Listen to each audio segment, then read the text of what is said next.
Hi, welcome to three roses kitchen. இன்றைக்கி நம்ம என்ன செய்ய போகிறோம்னு பார்த்தீங்கன்னா ரொம்பவே சூப்பரான மெதுவடை தாங்க செய்ய போகிறோம். எப்படி செய்கிறதுன்னு வாங்க வீடியோக்குள்ளே போய் பார்க்கலாம். வடை செய்கிறதுக்கு நான் 1 ஹவருக்கு முன்னாடியே நான் உளுந்து ஊற வச்சுட்டாங்க. அது நல்லா ஊறி வந்துருச்சு. இப்போ அதை நம்ம கிரைண்டரில் சேர்த்துக்கலாங்க. சேர்த்துட்டு கொஞ்சம் கொஞ்சமாக தண்ணி தெளித்து மாவை அரைச்சி எடுத்துக்கோங்க. நல்லா பக்குவமாக பருப்பு எதுவும் இருக்கக்கூடாது. நல்ல பருப்பு நல்ல மைய மாவு நல்லா புசு புசுன்னு பொங்கி வரணும். அந்த அளவுக்கு நல்லா அரைச்சி எடுத்துக்கோங்க. இப்போ மாவு மஞ்சிருச்சான்னு நம்ம பார்க்கலாங்க. கொஞ்சம் எடுத்து பார்த்தோம்னா தெரியும். நல்லா மெத்து மெத்துன்னு நல்லா நைஸாக சூப்பராக மாவு அரைப்பட்டு வந்துருச்சு. இப்போ நம்ம இதை மாவை எடுத்துக்கலாம்.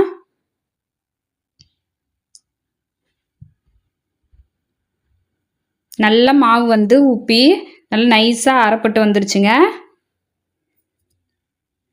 இந்த மாதிரி நம்ம கிரைண்டர் ஓட விட்டு எடுக்கும்போது மாவு ஈஸியாக எடுக்க வந்துடும். அதனால் அப்படி எடுத்துக்கிறேன். உங்களுக்கு நீங்கள் எந்த மாதிரி எடுக்கிறீங்களோ அந்த மாதிரி எடுத்துக்கோங்க. இப்போ வடை கிறிஸ்பியாக இருக்கிறதுக்காக நம்ம மேலே சாப்பிட்டோன்னா கிறிஸ்பியாக இருக்கும்ல, அந்த மாதிரி வேணும்னா 1/4 கப் அளவுக்கு அரிசி மாவு சேர்த்துக்கோங்க. கூடவே டேபிள் சால்ட்டு தேவையான அளவுக்கு சேர்த்துக்கலாம். நீங்கள் கல் உப்பு சேர்க்குறதா இருந்தால் கொஞ்சமாக தண்ணி ஊற்றி கல் உப்பை கரைச்சிட்டு அப்புறம் அதை ஊற்றிக்கோங்க. இப்போது பொடியாக கட் பண்ணி வச்சுருக்கிற வெங்காயம் சேர்த்துக்கலாங்க. கூடவே பச்சை மிளகாய், கருவேப்பிலை இதை சேர்த்துக்கலாம். சேர்த்துட்டு கொத்தமல்லி இலை இருந்தால் கொத்தமல்லி இலையை சேர்த்துக்கோங்க.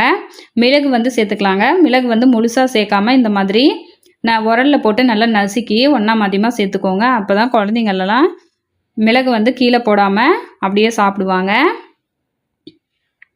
இப்போ இது எல்லாத்தையும் நம்ம நல்லா கலந்து விட்டுக்கலாங்க. பாருங்கள், நம்ம கலக்கும் போதே தெரியும் மாவு எந்த அளவுக்கு நல்லா பொதன்னு நல்லா சூப்பராக இருக்குன்னு. இப்படி இருக்கணுங்க. மெது வடைக்கு மாவு இப்படி இருந்தால் தான் நம்ம வடை நல்லா மெத்து மெத்துன்னு பூ போல் நல்லா உப்பி வரும். மாவு ஒருவேளை கெட்டியாக இருந்ததுன்னா நீங்கள் தண்ணி தெளித்து நல்லா இந்த விக்ஸ் வச்சு நம்ம அடிக்கிறோம்ல மாவு, அந்த மாதிரி கை வச்சு நல்லா அடித்து விட்டுக்கோங்க. அப்போ நல்லா மாவு பொங்கி வந்துடும். அதுக்கப்புறம் நம்ம மற்ற பொருளெல்லாம் சேர்த்து கலந்து விட்டுட்டு நம்ம வடை சுட்டுக்கலாம்.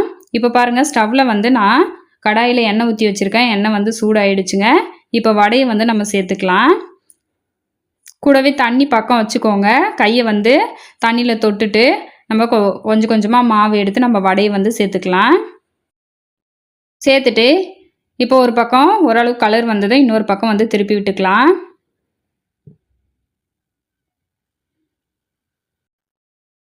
பாருங்கள், பார்க்கும்போதே உங்களுக்கு தெரியும் மெதுவடை எந்த அளவுக்கு நல்லா ஃப்ளஃபியாக நல்லா குண்டு குண்டாக உருண்டு வந்திருக்குன்னு. மாவு நம்ம அரைக்கிறத பொறுத்து தாங்க நம்மளோட வடையோ நல்லா வர்றதை பொறுத்து இருக்குது. மாவை நம்ம கரெக்டாக அரைச்சி எடுத்துட்டோன்னா வடை நல்லா சூப்பராக வரும். இப்போ பாருங்கள், ஒரு பக்கம் வெந்து இன்னொரு பக்கம் திருப்பி விட்டால் 2 பக்கமே ஓரளவுக்கு வெந்து வந்துருச்சு. நல்ல கலர் வந்ததும் நம்ம வடையை எடுத்துக்கலாம். வடையை பொரிக்கும் போது அடுப்பை மீடியம் ஃப்ளேமில் வச்சுக்கோங்க. அப்போ தான் உள்ளாரெல்லாம் நல்லா வெந்து வரும். இப்போ நல்லாவே வடை வெந்து வந்துருச்சுங்க. இப்போ நம்ம வடைகளெல்லாம் எடுத்துக்கலாம். அவ்வளோதான், சூப்பரான மெதுவடை ரெடி ஆயிடுச்சு பாருங்கள். நம்ம கடையிலெல்லாம் வாங்குவோம்ல அதே மாதிரி இருக்குங்க. அதே டேஸ்ட்டில் நல்லா சாஃப்டாக சூப்பராக இருக்கும். வேணான்றவங்க கூட இன்னும் கேட்டு வாங்கி சாப்பிடுவாங்க. அந்த அளவுக்கு நல்லா சூப்பராக இருக்கும்.